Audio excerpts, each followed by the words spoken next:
Eric, nice to see you again. Hi, morning. Any first couple? Yeah, Andoni, first of all, what message you've got for the fans now in terms of what they can expect from you, style of play, what you're hoping to produce here at Liverpool? It's a great question for the first one.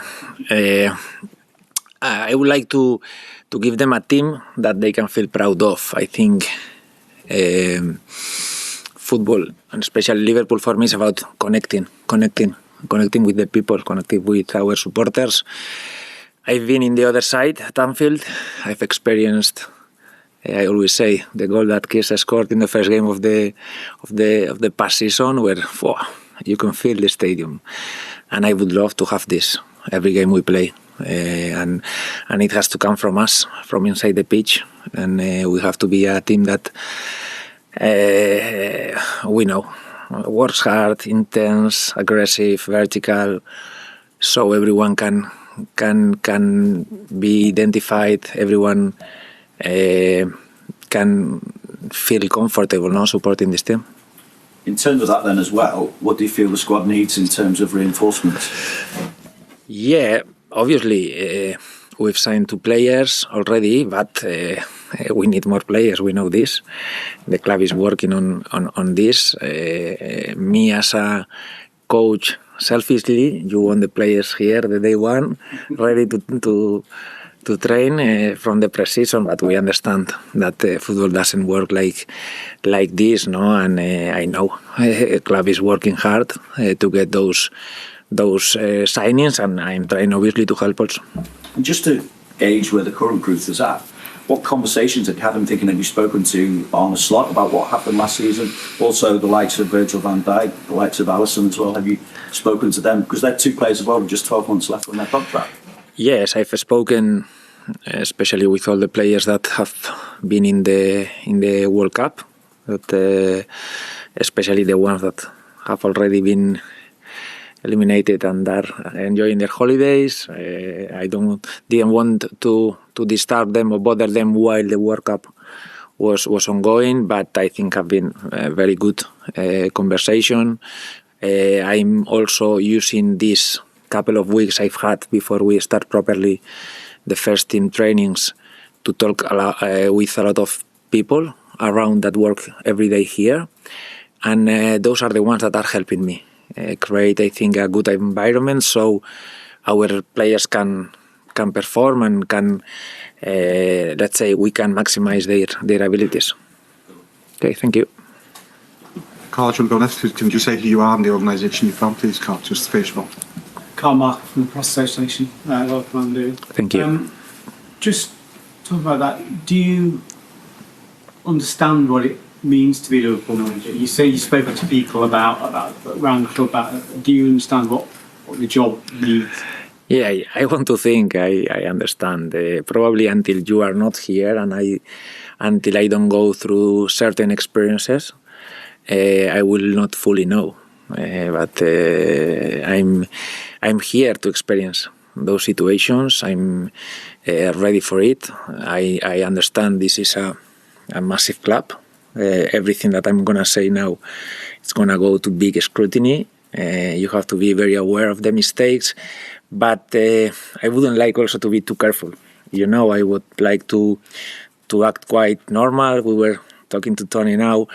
I'm not gonna live in my bubble, just training ground, home. I would like also to go to the city, experience the city. I know some places I will have to take some pictures, or I will have to, but it's part also of the magic, of being the Liverpool manager, and I would like not to change too much.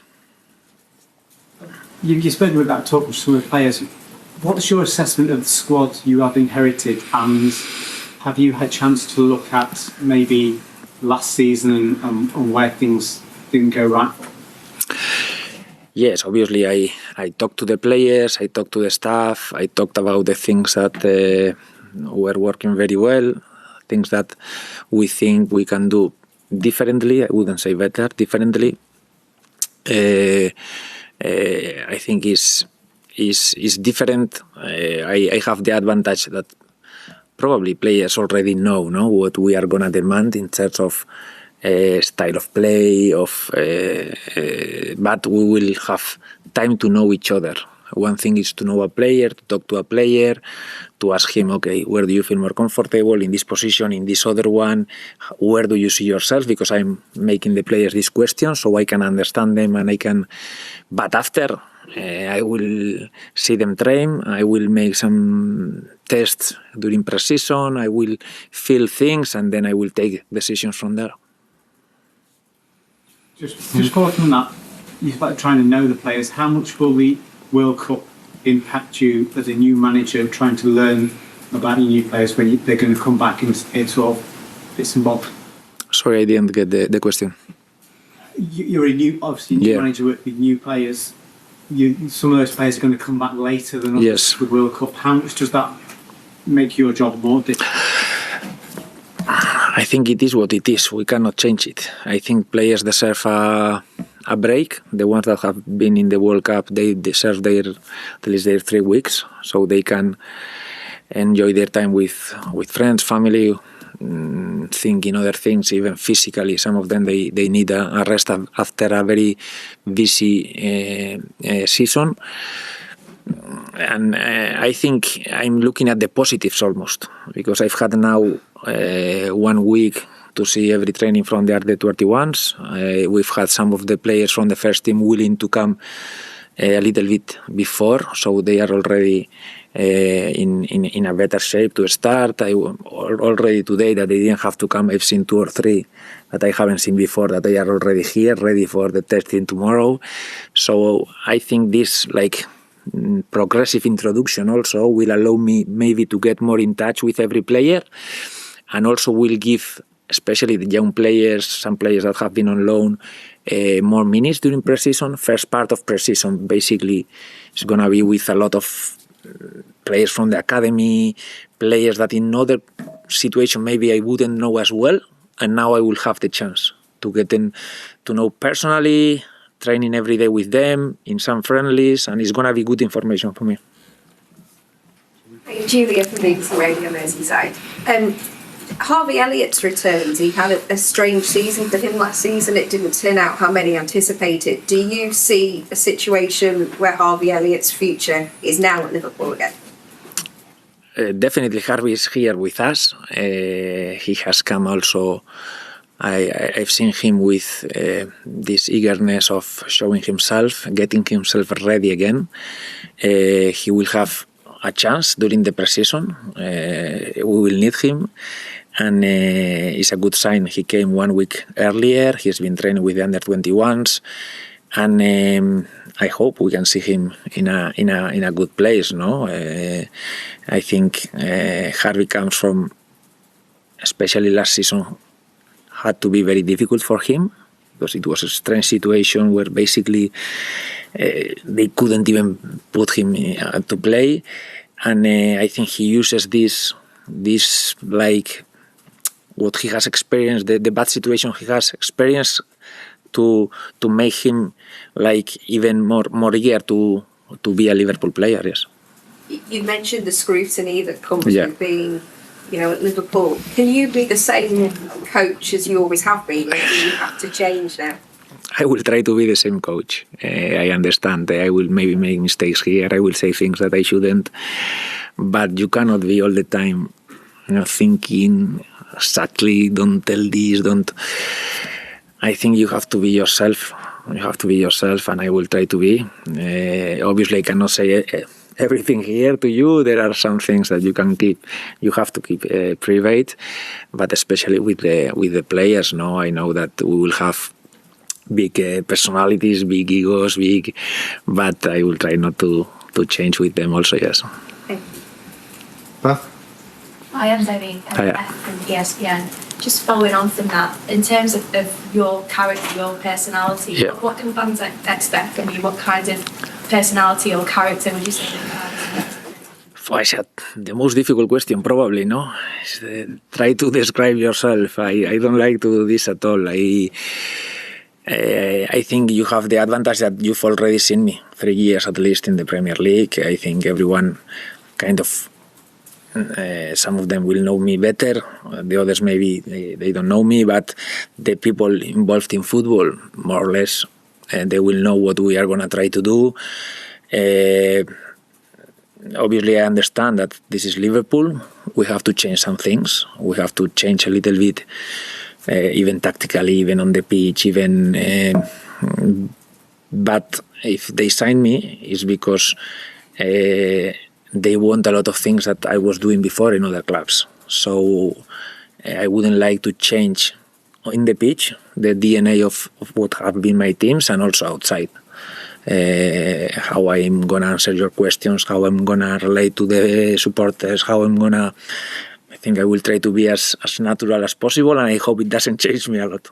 And there's been a lot of change this summer, obviously, yourself coming in, of senior players have left, and even maybe a bit of change behind the scenes as well. Do you think, sort of going into next season, what are the expectations? Do you think there has to be an element of patience and a sense of transition, or can you be up there challenging?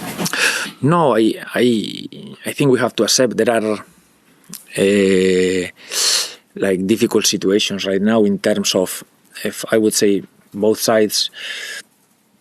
A lot of senior players leaving, very important players that have achieved almost everything here in the club, and also some of the very important players injured.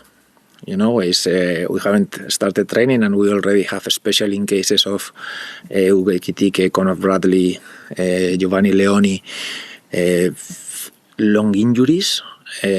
So in terms of also improving the team, we have to consider, we have to replace very important players that were making very good numbers, and also we have a situation with especially those three like big injuries that are going to miss some time, that we also have to find a way to replace.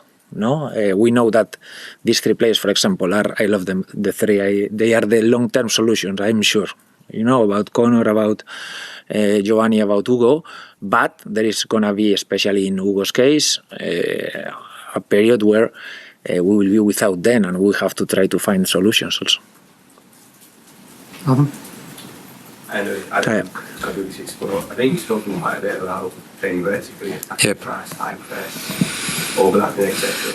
Them sort of core principles, how important are they for you, not just up until now in your career, but going forwards? Yes, I think they have to be our core principles. After we will have a lot of games, a lot of questions that you make me is, if you face low blocks and this, I always say I prefer to face low blocks in terms of, we will be in control of the games, probably we will concede less chances, we will spend a lot of time in opposition half, and those are the scenarios that we have to find. Some teams, they give you straight away that situation, perfect. Other teams, they don't give it straight away, because they will try also to control the game, to play in your half. I'm looking forward to spend as much time as we can in opposition half, with the ball, without the ball, because I feel we are closer to score than the opposition if it's that the situation.